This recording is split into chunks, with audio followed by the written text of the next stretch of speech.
Can classic 6v6 Call of Duty reinvent itself and regain its rightful spot as a top-tier online game? Today we get our first look at the future, the Call of Duty Vanguard Alpha. Coming up. Double kill!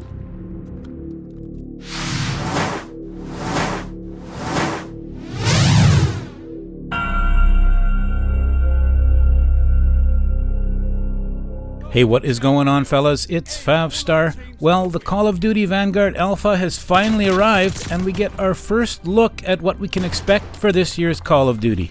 In today's video, I'll share some of my thoughts and opinions on what I liked and disliked about the Alpha build.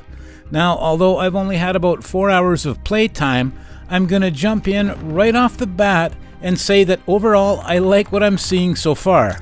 Now, I know that we're only seeing a small sample of what this game is all about, but it seems to me that the most important design decisions are at least heading in the right direction. In terms of movement and gunplay, we're looking at pretty much a cut and paste from Modern Warfare 2019, which is in my opinion a very good thing. With Warzone and Vanguard sharing the same game engine, transitioning between the two games to level up weapons or just to have fun should be seamless, and we won't have to deal with two completely different movement systems, messing up our muscle memory like we've had to do for the past year when moving back and forth between Warzone and Cold War. Not only that, but the ability to use tactical sprint and to mount on objects provides for more tactical variety and generally makes for a more interesting and challenging movement system. The graphics look crisp and sharp on my PS5, and although the colors are fairly bland when compared to Cold War, it's very appropriate for a World War II era shooter, and I had no trouble spotting enemies even at longer ranges. Another thing you'll notice immediately is the drastically reduced footstep volume when compared to Warzone and Modern Warfare 2019.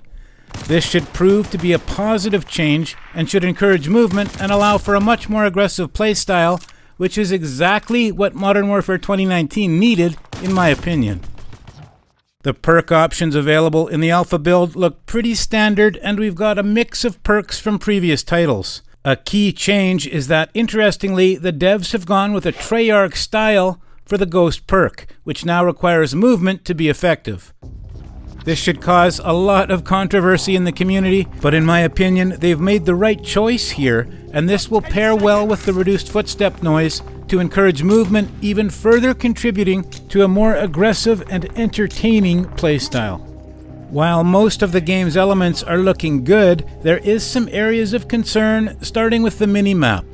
Now, this could possibly change in the game's final build, but in its current state, unsuppressed gunfire doesn't appear on the minimap. This is a pretty big change from the traditional Call of Duty minimap behavior and will likely enrage most of the community, but in my opinion, this may not necessarily be a bad thing. While reducing the reliance on suppressor attachments would provide some much-needed variety in the weapon attachment category, I would prefer to see unsuppressed gunfire appear as a directional wedge, which would provide an approximate direction of enemy gunfire. In my opinion, this would be a much more realistic effect, providing at least some level of awareness without providing the exact location of the enemy. Another game element which does cause concern is the destructible environments. With almost every wall and building having some level of destructibility, it's going to be increasingly difficult to predict enemy lines of sight.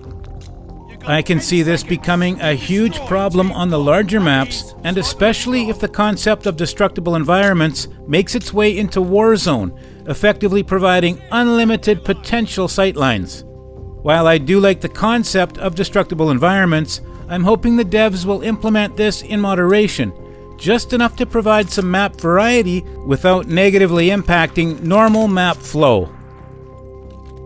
That sums up my initial thoughts and impressions of the Vanguard Alpha, and aside from some wacky spawns, occasional lag, and some minor connection issues, I'm pretty happy with the way the game is shaping up, and I'm looking forward to seeing the full release. It's unfortunate that we only got the chance to try a single game mode, but I have to admit I actually really enjoyed playing Champions Hill, mainly because it's a completely unique game type, and I think the in-game monetary system will provide some interesting strategy play in choosing how to best spend your cash. And this game mode should be a perfect fit for the competitive scene. At this point, I'd really like to hear from you guys. Did you enjoy the Vanguard Alpha? And if not, what changes would you make to improve the game? Let me know in the comments section down below. And if you enjoyed the video, remember to leave a like and subscribe for more. Thanks for watching, and I'll see you guys on the next one.